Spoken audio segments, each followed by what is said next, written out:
Hello बच्चों, तो I hope most of बच्चे मुझसे अवेयर हैं। मेरा नाम है निष्ठा और मैं आपको पढ़ाती हूँ केमिस्ट्री। तो आज हम क्लास 10th की केमिस्ट्री स्टार्ट करने वाले हैं ना। एक दो दिन में हम लाइव भी आ जाएंगे, लेकिन आप बच्चों का टाइम वेस्ट ना हो इसीलिए आज हम एक रिकॉर्डेड वीडियो सेशन स्टार्ट कर रहे हैं, जिसमें हम पढ़ने वाले हैं क्लास 10th का मोस्ट इंपॉर्टेंट चैप्टर नंबर 4। नाम तो सभी को पता होगा, कार्बन, है ना। तो कार्बन जो है वो मोस्ट इंपॉर्टेंट चैप्टर है। क्यों?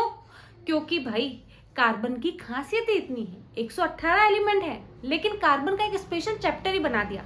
कुछ तो खासियत होगी, तो वो खासियत क्या है कार्बन की? सबसे पहली खासियत जो है वो है कार्बन में श्रृंखलन का गुण है। श्रृंखलन का मतलब शाखा जोड़ना, है ना। श्रृंखलन का मतलब जुड़ना, श्रृंखला बनाना। जैसे एक कार्बन दूसरे कार्बन से जुड़कर एक लंबी श्रृंखला बना सकता है ना।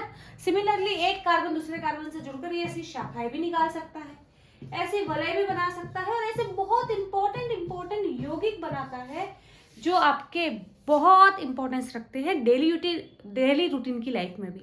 जैसे आपने देखा होगा, आप ग्लिसरीन यूज करो, है ना। अभी सर्दी है, ग्लिसरीन सब यूज करते होंगे हाथ पैरों पे, है ना, उसमें कार्बन है। शैम्पू यूज करते हो, उसमें कार्बन है ना। तो इसीलिए कार्बन बहुत ज्यादा इंपॉर्टेंट है। पहला गुण है इसके श्रृंखलन का। भाई सिंपल सी बात समझो, आप घर में कैसी बहू लाना चाहते हो जो सबसे जुल मिल के रहे, सबसे जुड़े। तो श्रृंखला का गुण कार्बन में भी है, सबसे जुड़ के रहता है, इसीलिए कार्बन इंपॉर्टेंट है। और दूसरा गुण जो है कार्बन का वो है कौन सा? इसकी जो संयोजकता है, ये संयोजकता कार्बन की 4, एक साथ सिंगल बॉन्ड से 4 तत्वों से जुड़ सकता है। डिफरेंट हो सकते हैं, सेम हो सकते हैं, सिंगल बॉन्ड से 4 तत्वों से जुड़ सकता है। ये जो खासियत है वो आपके कार्बन में है, और ये जो दो इंपॉर्टेंट खासियत है कार्बन की, वो उसे बाकी तत्वों से भिन्न बनाता है। ये तो ऊपर की बात हो गई। अब सबसे इंपॉर्टेंट टॉपिक जो आज की क्लास में पढ़ने वाले हैं वो है सहसंयोजक बंध, कोवैलेंट बॉन्ड। तो हेडिंग लगाते हैं जल्दी से, है ना। मेरे साथ साथ लिखते चलना, शॉर्ट नोट्स बनते जाएंगे। एग्जाम का टाइम बहुत कम है, तो ये शॉर्ट नोट्स एग्जाम में बहुत काम आएंगे, ठीक है। तो आज हम पढ़ने वाले हैं सहसंयोजक बंध। क्या पढ़ेंगे? सहसंयोजक बंध, जिसे हम बोलते हैं इंग्लिश में कोवैलेंट बॉन्ड, है ना। ये इंग्लिश वर्डिंग बेटा आप याद कर लेना, क्योंकि बहुत सारे कंपटीशन एग्जाम में कभी कभी डायरेक्ट इंग्लिश वर्ड भी पूछ लेता है ना, तो हमें ध्यान होने चाहिए, है ना। चलिए, तो सहसंयोजक बंध का मतलब क्या होता है? तो सहसंयोजक बंध का मतलब है यहाँ पर इलेक्ट्रॉन की शेयरिंग हो रही है। क्या हो रही है? इलेक्ट्रॉन की शेयरिंग हो रही है, साझा हो रहा है। इसका मतलब क्या है भाई? मान लो मेरे पास एक रोटी है ना, मेरे पास एक रोटी है और मुझे भी भूख लगी है, मेरे भाई को भी भूख लगी।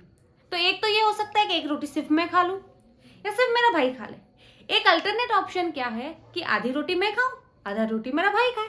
दोनों ने रोटी की शेयरिंग की और दोनों का काम हो गया, दोनों की भूख थोड़ी थोड़ी शांत हो गई, है ना। तो सिमिलरली सहसंयोजक बंध में इलेक्ट्रॉनों का साझा होता है, शेयरिंग होती है, और इस शेयरिंग से क्या होता है? बंध बनता है ना। सहसंयोजक बंध, इसमें इलेक्ट्रॉनों का साझा होता है, शेयरिंग होती है। सबसे इंपॉर्टेंट बात याद रखनी है कि ये जो आपका कोवैलेंट बॉन्ड है वो नॉन मेटल, अधातु के मध्य बनता है, अधातु के मध्य, नॉन मेटल्स के बीच में बनता है ना। यहां से आपके यूपी बिहार बोर्ड में आपके एमसीक्यूज बार बार एमसीक्यूज आते हैं। निम्न में से किस में सहसंयोजक बंध है? क्वेश्चन क्या है? सहसंयोजक बंध क्या है या किस में है? सहसंयोजक बंध पहचानना है आपको। क्या करना है? सहसंयोजक बंध पहचानना है, ठीक है। अब सहसंयोजक बंध पहचानना है, ऑप्शन है आपके CCl4, दूसरा है CH4, तीसरा है MgCl2, चौथा है आपका MgO। एक से ज्यादा में भी हो सकता है, जल्दी से मुझे कमेंट बॉक्स में आंसर लिख के बताना। एक से ज्यादा में भी हो सकता है कोवैलेंट बॉन्ड। Very good. तो भाई हमने क्या कहा कि अधातुओं के मध्य बनता है, किसके मध्य, नॉन मेटल के बीच में बनता है कोवेलेंट बॉन्ड या सहसंयोजक बंध।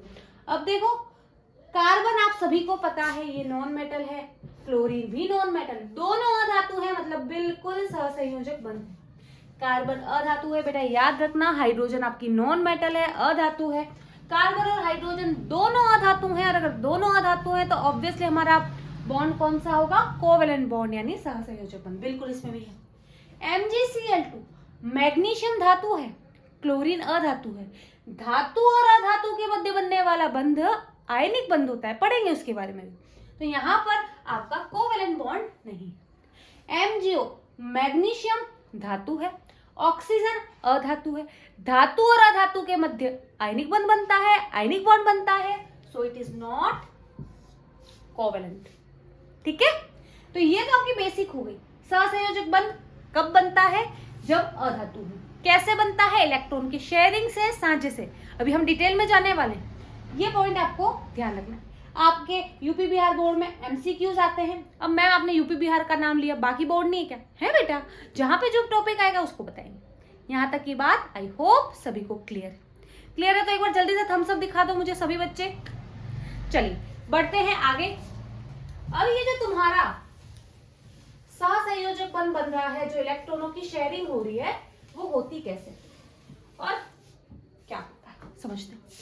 तो मान लो आपको भी आपके जीवन में स्टेबिलिटी चाहिए। हर चीज क्या चाहता है, लाइफ में स्टेबिलिटी चाहता है। अभी आप 10 बोर्ड में पढ़ रहे हो, आपको स्टेबिलिटी कब मिलेगी, जब आपके बहुत अच्छे परसेंटेज बनेंगे, है ना, दिन रात मेहनत कर रहे हो, है ना। मैं एक टीचर हूं, मुझे स्टेबिलिटी कब मिलेगी, जब मेरे बच्चे बहुत अच्छे नंबरों से पास होंगे, है ना। तो सबके लिए स्टेबिलिटी का अलग अलग मीनिंग होता है। सिमिलरली जो हमारे जो तत्व हैं, जो हमारे एलिमेंट्स हैं, वो भी लाइफ में चाहते हैं स्टेबिलिटी। तो तत्व को स्थायित्व कब मिलता है, तत्व को स्थायित्व मिलता है जब इसके बाह्यतम कोश में, बाह्यतम कोश का मतलब है आउटर मोस्ट शेल, है ना, आउटर मोस्ट शेल। जब इसके आउटर मोस्ट शेल बाह्यतम कोश में 8 इलेक्ट्रॉन हो, तब उस तत्व को स्थायित्व मिलता है। क्या मिलता है, स्थायित्व मिलता है, स्टेबिलिटी चाहती है। और हर इंसान चाहता है कि मुझे स्टेबिलिटी मिले।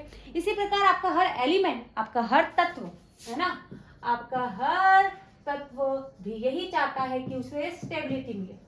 तो इस स्टेबिलिटी को गेन करने के लिए, इस स्थायित्व को गेन करने के लिए आपका तत्व क्या करता है, कुछ ऐसे प्रोसेसेस करता है। या तो इलेक्ट्रॉन को त्याग देगा, या इलेक्ट्रॉन को ग्रहण कर लेगा, या इलेक्ट्रॉनों की शेयरिंग कर लेगा, ताकि उसके 8 इलेक्ट्रॉन हो जाए। ठीक है, तो ये मेन कॉन्सेप्ट होता है बंध बनने के लिए। क्यों बनते हैं, ताकि स्टेबिलिटी हो। स्टेबिलिटी कब होगी, जब बाह्यतम कोश में 8 इलेक्ट्रॉन होंगे। अब हमने क्या बोला कि सहसंयोजक बंध है, इसका मतलब इलेक्ट्रॉनों की शेयरिंग हो रही है। तो हम यहाँ पे इलेक्ट्रॉनों की शेयरिंग का केस देखेंगे। जैसे हम सबसे सिंपलेस्ट एग्जांपल देखते हैं CCl4। ठीक है, चलिए कार्बन क्लोरीन।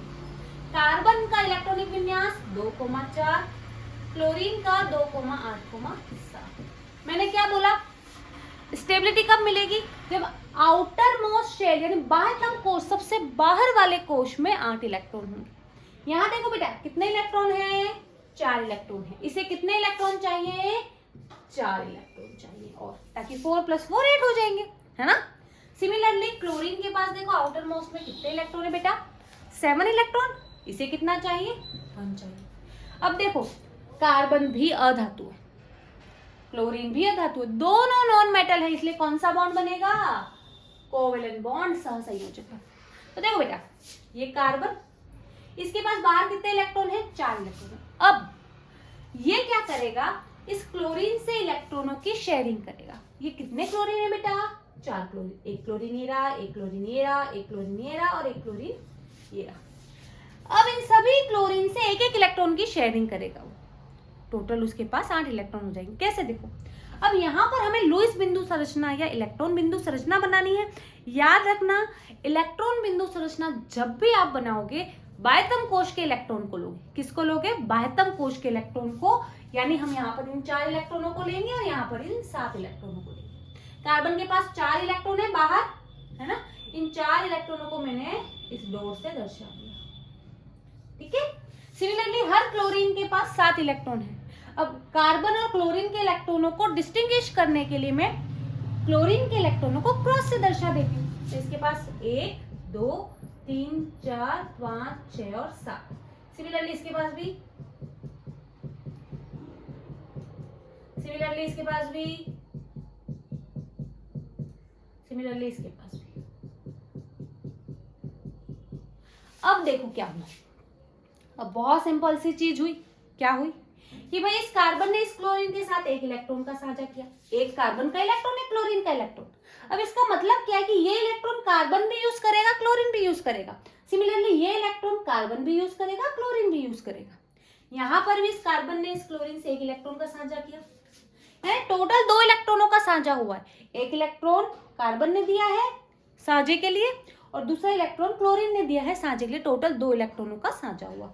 सिमिलरली यहाँ पर भी 2 इलेक्ट्रॉनों का साझा हो गया और यहाँ पर भी 2 इलेक्ट्रॉनों का साझा हो गया। अगर आप ध्यान से देखो तो कार्बन के पास अपने 4 इलेक्ट्रॉन तो थे ही बाहर और हर क्लोरीन से एक एक इलेक्ट्रॉन यानी टोटल 4 इलेक्ट्रॉन, तो टोटल 8 इलेक्ट्रॉन हो गए। स्टेबिलिटी गेन हो गई कार्बन की। सिमिलरली हर क्लोरीन की भी हो गई। अब यहाँ पे सबसे इंपॉर्टेंट बात जो बेटा आपको ध्यान रखनी है वो क्या है? वो बात ये है कि जब भी 2 इलेक्ट्रॉनों का साझा होगा सिंगल बॉन्ड, एकल बंध बनेगा, है ना। 2 इलेक्ट्रॉन का साझा हुआ आपका, अगर आपका 2 इलेक्ट्रॉन का साझा हुआ तो एकल बंध बनेगा। क्या बनेगा मेरा बच्चा? एकल बंध। सिमिलरली अगर आपके 4 इलेक्ट्रॉन का साझा होगा तो द्विबंध बनेगा यानी डबल बॉन्ड बनेगा। ऐसा एकल बॉन्ड ये रहा। और जब भी 6 इलेक्ट्रॉन का साझा होगा मेरा बेटा तब बनेगा आपका त्रिबंध यानी ट्रिपल बॉन्ड। ठीक है, चलिए जल्दी से इसको नोट डाउन कर लीजिए बच्चा।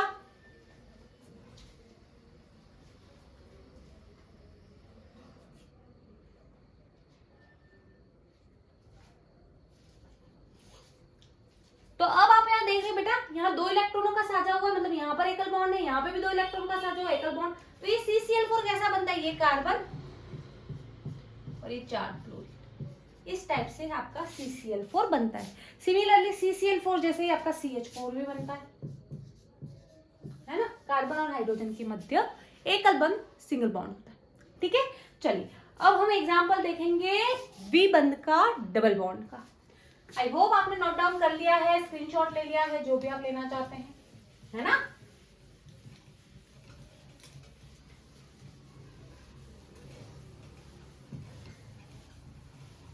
चलिए नेक्स्ट देखते हैं। अब हम द्विबंध देखते हैं ना। जैसे हम बात करें CO2 की, O2 की। O2 का एग्जांपल लेते हैं। ऑक्सीजन है ना। चलिए ऑक्सीजन का इलेक्ट्रॉनिक विन्यास बताओ बेटा जल्दी से। वेरी गुड, क्या है? 2,6। बाहर 6 इलेक्ट्रॉन है। कितने इलेक्ट्रॉन चाहिए बेटा इसको टोटल? बाहर 8 इलेक्ट्रॉन चाहिए। अब 6 इलेक्ट्रॉन ऑलरेडी इसके पास है, तो टोटल इसको कितने इलेक्ट्रॉनों का साझा करना है? 2 इलेक्ट्रॉन का। मैम आपने साझा ही क्यों बोला? क्योंकि O2 यानी 2 ऑक्सीजन, ऑक्सीजन नॉन मेटल है यानी दोनों नॉन मेटल हैं, यानी ऑब्वियसली हमारा कोवेलेंट बॉन्ड या सहसंयोजक बंध बनेगा। चलिए ये ऑक्सीजन, कितने इलेक्ट्रॉन? 6, 1 2 3 4 5 6, है ना। कितने इलेक्ट्रॉन है? 6 इलेक्ट्रॉन।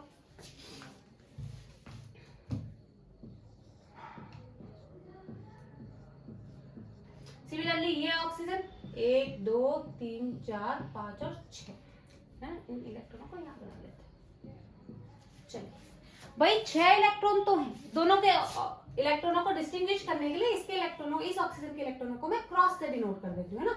1 2 3 4 5 6। भाई ऑक्सीजन क्या चाह रहा है? कहीं से 2 इलेक्ट्रॉन मिल जाए ताकि क्या हो जाए? जिंदगी आबाद हो जाए भाई, है ना, जिंदगी में स्टेबिलिटी आ जाए।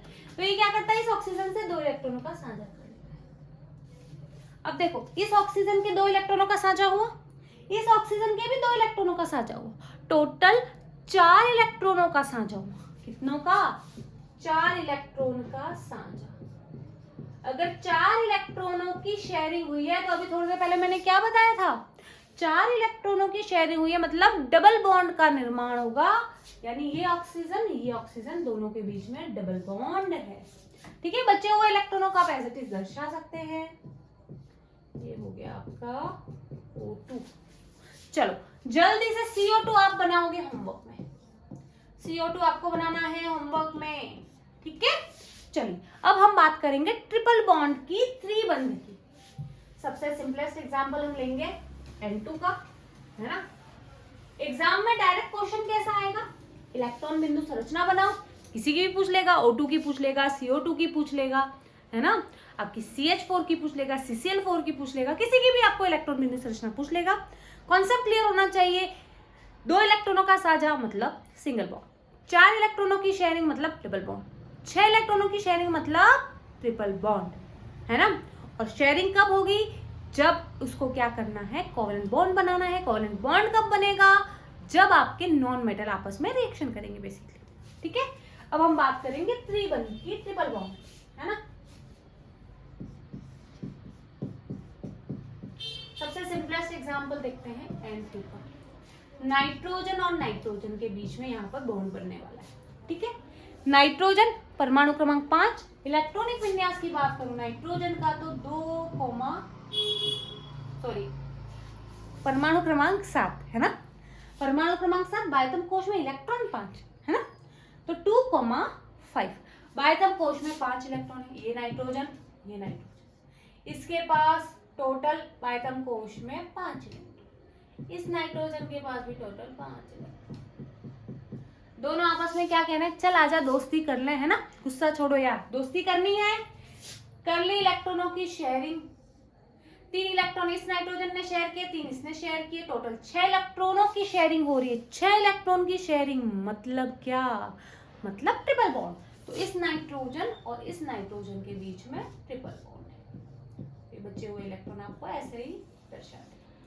तो ये रहा आपका N2 यौगिक। तो ये छोटा सा हमारा टॉपिक था बेटा, कौन सा, कोवेलेंट बॉन्ड या सहसंयोजक बंध।